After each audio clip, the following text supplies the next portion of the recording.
1장 삼성전자 위기와 기술적 도전. 삼성전자는 반도체 산업에서 세계 1위의 위치를 차지해왔지만 최근 들어 그 경쟁력이 도전을 받고 있습니다. 특히 HBM 고대 역폭 메모리 및 AI, 반도체 부문에서 경쟁사에 비해 뒤처지고 있다는 우려가 제기되고 있습니다. 삼성전자의 위기는 단순히 매출이나 영업이익의 문제를 넘어서 미래 반도체 기술을 주도할 수 있느냐에 대한 의문을 던지고 있습니다.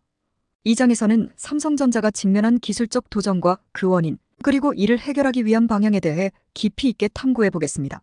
삼성전자의 위기 원인 분석.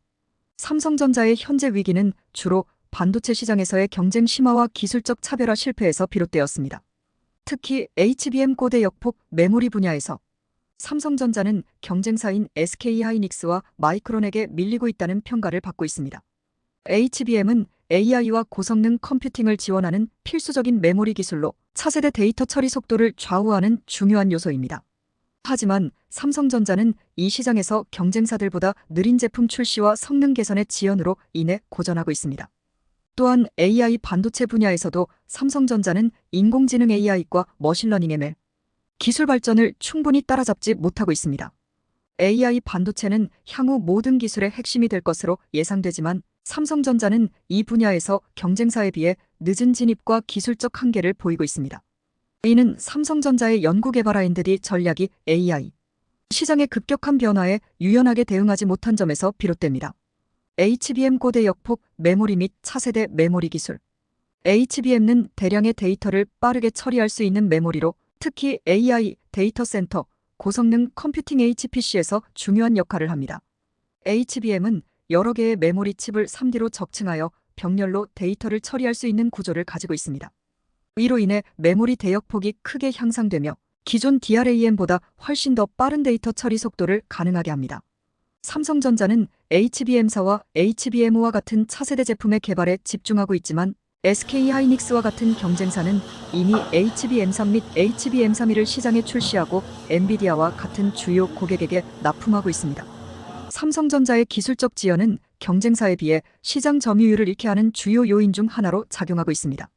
이러한 기술적 문제는 단순한 성능 향상이 아니라 메모리 공정의 복잡성에서 기인한 것이기도 합니다.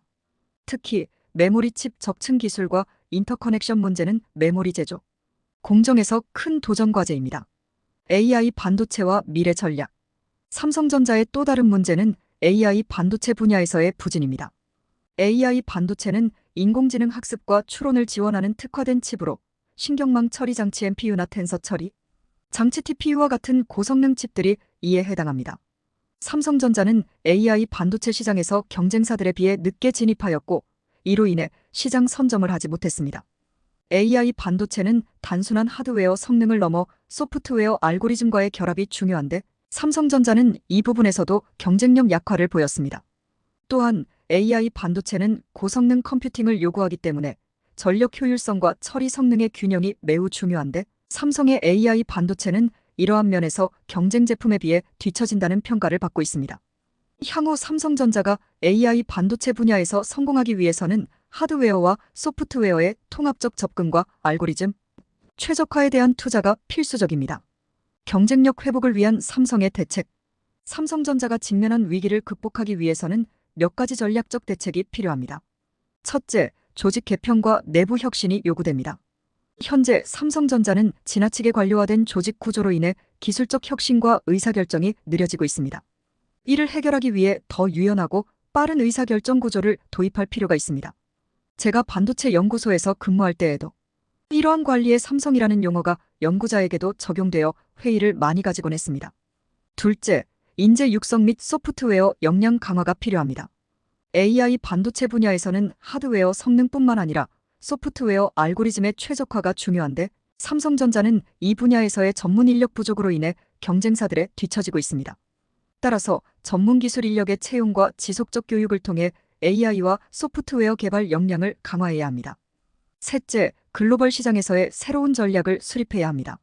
삼성전자는 전통적으로 메모리 시장에서 강세를 보였지만 파운드리와 시스템 반도체에서의 약세가 계속되고 있습니다.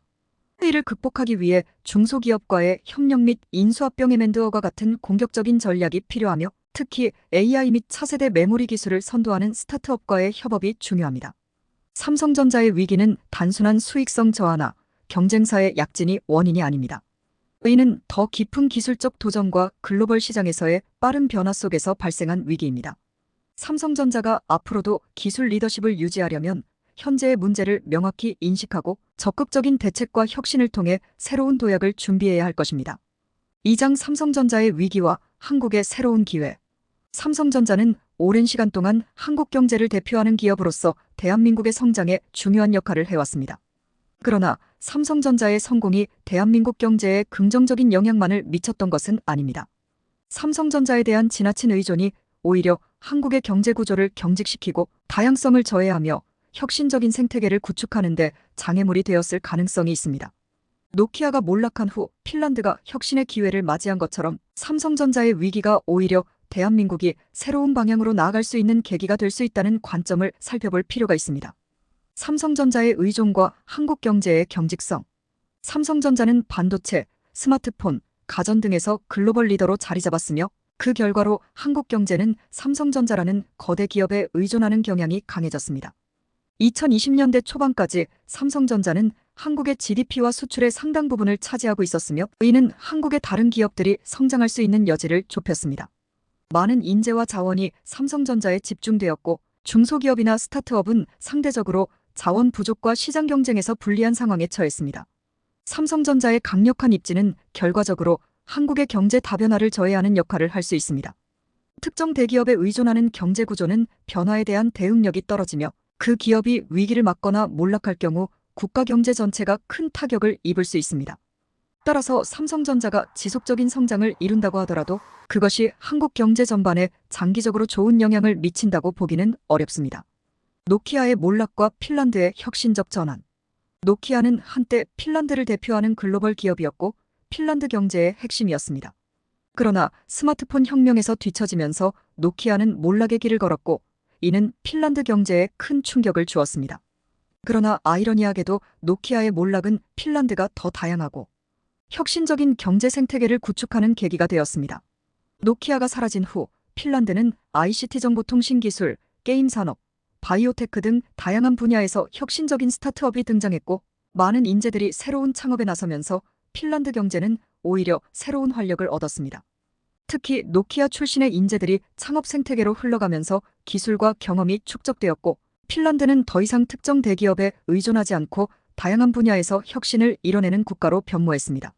삼성전자의 위기와 대한민국의 기회. 삼성전자의 위기는 단순한 기업의 위기가 아니라 대한민국이 새로운 경제 구조로 전환할 수 있는 중요한 기회로 볼 수 있습니다. 삼성전자가 만약 몰락하거나 더 이상 경제를 지탱하는 역할을 하지 않게 된다면 대한민국은 그 공백을 메우기 위해 필연적으로 혁신적이고 창의적인 생태계를 구축해야 할 것입니다.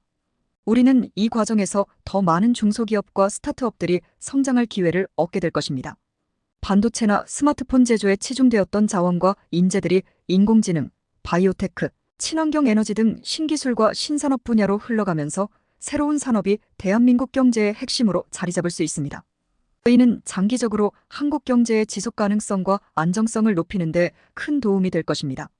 또한 삼성전자가 지배하던 시장에서 새로운 경쟁자들이 등장할 수 있습니다. 혁신은 종종 기존의 대기업이 장악한 시장에서 발생하지 않으며 기존 질서가 무너질 때 더 빠르게 발전합니다. 삼성전자가 시장에서 점차 영향력을 잃어간다면 한국의 다른 기업들이 그 자리를 차지하려는 경쟁이 일어날 것이고 이 과정에서 창의적이고 혁신적인 비즈니스 모델들이 등장할 것입니다. 사회적, 경제적 다양성의 촉진. 삼성전자의 몰락은 한국 사회에 더 넓은 변화를 가져올 수 있습니다. 현재 한국은 학연, 지연, 특정 대기업에 대한 인재 쏠림 현상으로 인해 경제적, 사회적 다양성이 제한되고 있습니다. 삼성전자는 최고 인재들을 끌어들이며 다른 기업이나 산업에서의 혁신적 인재 확보를 방해해왔습니다. 만약 삼성전자가 위기를 맞고 몰락하게 된다면 이러한 인재들이 더 다양한 분야로 흩어지며 다양한 산업과 기업에서 창의적이고 혁신적인 시도가 일어날 가능성이 커집니다.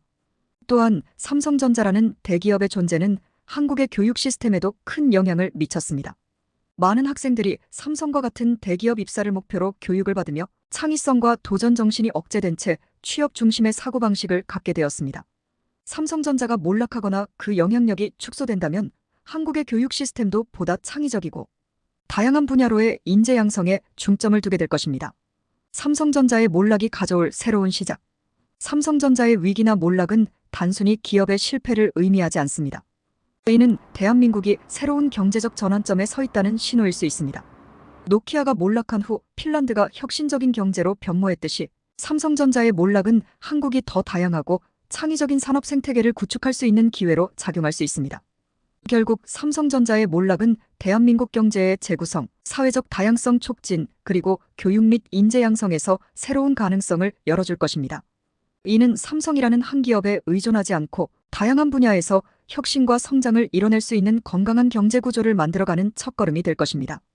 오늘은 삼성전자의 위기가 한국의 교육과 산업에서 새로운 혁신이 시작될 수 있는 기회로 바라볼 수 있다는 내용을 소개해드렸습니다.